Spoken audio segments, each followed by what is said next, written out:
जुन्या काळातले लोक सांगतात, महाराज आम्ही मुलीच्या घरी पाणी सुद्धा पित नाही, जेवण तर लांबचंच राहिलं.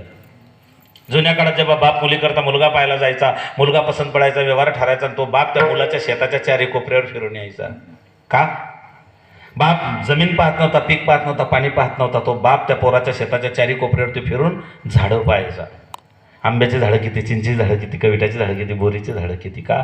तो बाप विचार करायचा, माझी पोरगी या घरात नांदायला जाणार आहे, तिच्या पोरीला जर सासुरवास झाला, तिच्या नवऱ्याने सासूने जर तिला बिना भाकरीचं बिना न्याहारीचं शेतात पाठवलं, माझी लेक जर उपवासी शेतात आली तर बांधावरच्या झाडांवरचे फळं तोडून खाईन, पण संसार शेवटाला. ही दूरदृष्टी बापाची होती. कोरोना आला, 2 वर्ष राहिला, घरात जे साठवलं होतं बाप, ती चटणी भाकरी खाऊन लेकरांचं त्या ठिकाणी संगोपन करत होता. त्याचं बनियान फाटलं, कपडे फाटले, ठेगडं लागले, त्याला त्याचं सोयीसुतक नव्हतं.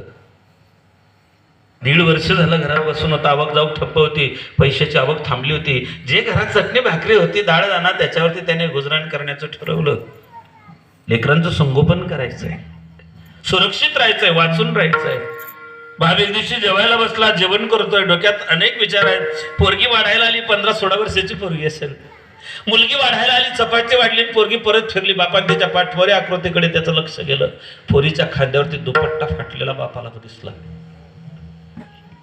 पोरीच्या खांद्यावरचा फाटलेला दुपट्टा बापानं पाहिला आणि बापाच्या अंतःकरणात सर्र झालं.